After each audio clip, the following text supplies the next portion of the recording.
On a tous peur des hommes islamistes, non? Des hommes islamistes comme ça. 100 000 personnes meurent chaque année à cause de l'alcool. Nous en avons assez de la démocratie et nous sommes ici pour vous offrir une alternative. Et cette alternative, c'est la charia, c'est l'islam. Notre peuple est chrétien. Regardez autour de vous. Ne voyez-vous pas la corruption? Regardez ce converti blanc. Quel idiot. Ne voyez-vous pas l'équipement? Non, nous ne voyons pas ça. Bref, on a peur de ces hommes musulmans, ouais. Mais laissez-moi vous dire, les femmes islamistes ne valent pas mieux. Regardez cette vidéo qui vient de sortir de Turquie. La Turquie, soi-disant un pays laïque, ouais, regardez ça. Une femme musulmane au hasard s'approche d'une femme non musulmane qui porte une jupe et l'attaque. Regardez ça. Cette femme voit simplement cette autre femme en train de faire ses courses. Elle s'approche d'elle. Regardez ça, elle l'a même exposée. Elle a soulevé sa jupe. De toute évidence, elle lui fait honte en la faisant passer pour une fille facile. Le terme slut-shaming est sans doute exagéré car elle n'est même pas habillée comme une salope, si j'ose dire. Regarde-la. Elle perd complètement le contrôle et s'apprête à l'attaquer. Elle commence à la frapper. C'est une femme musulmane en Turquie. Regarde ça. Je pense qu'elle va revenir. Elle revient et la pousse à nouveau. Qu'est-ce que tu penses qu'il va se passer quand tu fais venir des millions de ces gens, ces femmes occidentales, libérales, féministes, stupides? Regarde cette autre femme occidentalisée. Elle ne porte pas de jupe, mais elle, qu'est-ce qui lui arrive? Elle l'attaque aussi. Mon Dieu, je pensais que cette femme l'arrêtait et qu'elle essayait de dire « Hé, idiote, qu'est-ce que tu fais ?» Parce qu'elle porte elle-même un jean. Regardez ça, elle l'attaque aussi.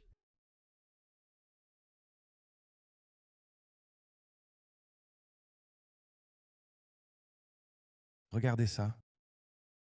Mon Dieu, que pensez-vous qu'il arrivera en faisant venir des millions de ces personnes? Regardez, cette vidéo est devenue virale il y a quelques jours. J'ai montré cette vidéo où un homme blanc est chassé de ce parc à New York. Pourquoi? Parce qu'il promène son chien. Et regardez ça, cette femme est encore plus agressive que l'homme. Regardez ça. Tu ferais mieux de lui casser la gueule. T'es pas si impressionnant. T'es pas si... Impressionnant? J'ai entendu quelque chose. Elle a dit, nous sommes musulmans. Que se passe-t-il en ce moment? Ce cul? Je m'en fous de ces putains de chiens qui attendent que je leur parle, bordel. Éloigne le chien de ces putains de gens. Non, il faut amener plus de chiens, trouver leur talon d'Achille et refaire ça encore et encore. Pourquoi tu me sautes dessus? Pourquoi tu m'appelles? Pourquoi tu m'appelles? Pourquoi tu m'appelles, ce con? Faites sortir ces gens. Celui-là, éloigne-toi. Pourquoi tu ne me laisses pas tranquille? C'est nous? Faites sortir ces gens. C'est celui-là? Du chien. Mec, nous déménageons.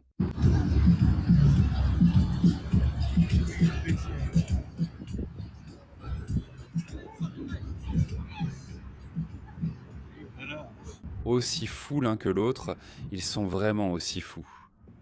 Gosses pourris gâtés. On traverse avec toi, fiston. Je ne sais pas. Mon Dieu! Les enfants sont là. Les enfants, mon Dieu. Chassés d'un parc en Amérique. Voici votre nouvelle Amérique, les gars. Leurs femmes sont tout aussi folles. Regardez celle-ci. Je vais vous montrer d'anciennes vidéos. Regardez cette femme musulmane à Paris. Ou peut-être que c'est en fait sous terre. Regardez ça, elle ne fait que les couvrir. Elle couvre des panneaux publicitaires. Elle est offensée par ces affiches parce qu'elle montre trop de peau. Que pensez-vous qu'il va se passer quand vous ferez venir plus de ces personnes? Que pensez-vous qu'il va se passer? Regardez celle-ci, encore une autre.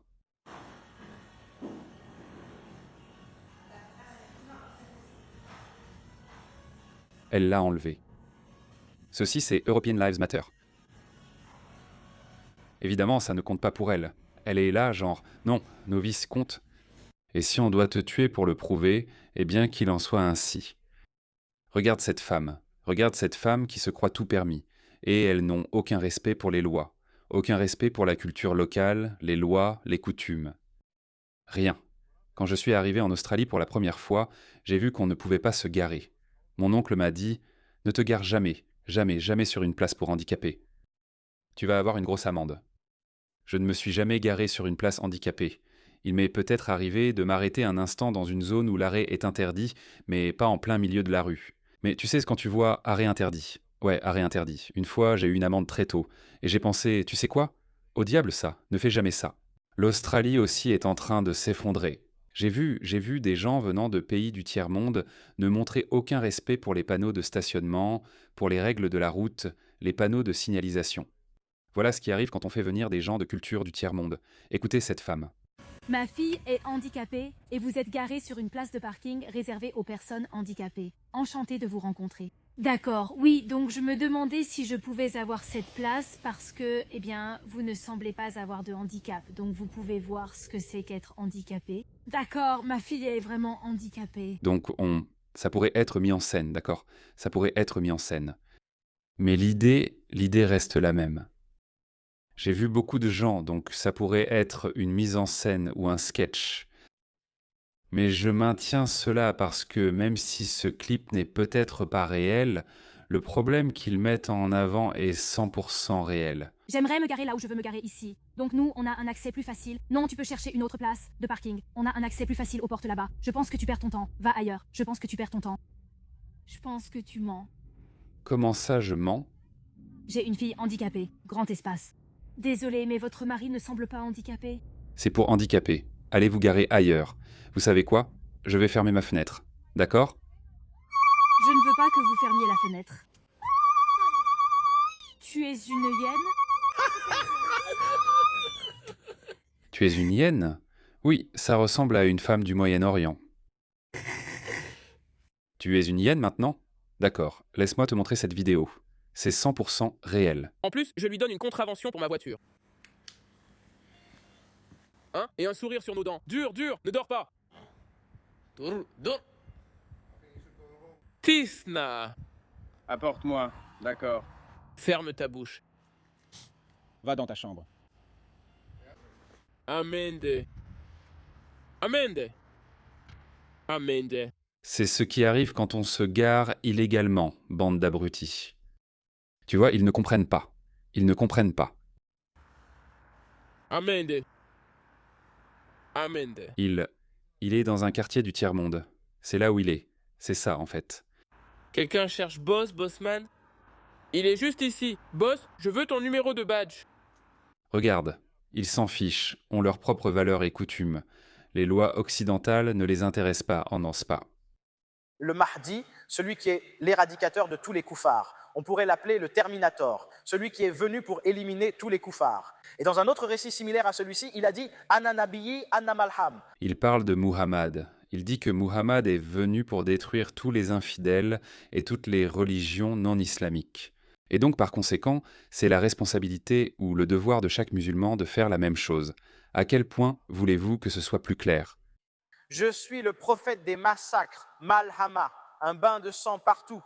Ce n'est pas moi qui le dis, c'est Rasulullah qui se décrit ainsi. Alors, d'où vient cette idée que Rasulullah serait juste, vous savez, en costume cravate, et Samsung Lumière est juste MacBook, et qu'il irait simplement travailler, acheter et vendre, et vivrait avec les koufars, et qu'il dirait juste, vous savez, assalamu alaikum, bonjour. Et pour vous, votre religion? Pour moi, ma religion, pas de contrainte en religion, vous savez.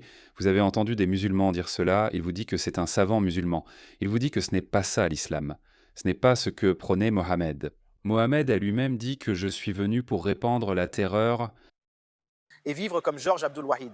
J'ai été rendu victorieux à une distance d'1 mois de marche en semant la terreur dans le cœur de l'ennemi. Oui, c'est pourquoi si Rasulallah était vivant aujourd'hui, ces gens seraient les premiers à le traiter de terroriste et à l'envoyer à l'intérieur de Guantanamo Bay.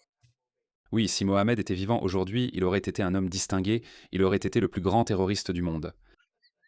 Voilà le genre d'idéologie que ces idiots, gauchistes, woke, lunatiques, importent en Occident et ils pensent que quelque chose va changer. Je ne comprends tout simplement pas, ce désir de s'entêter dans cette folie. Bien sûr, au début tu ne savais pas, tu ne te doutais pas que ça allait arriver, mais maintenant tu ne peux plus faire l'ignorant.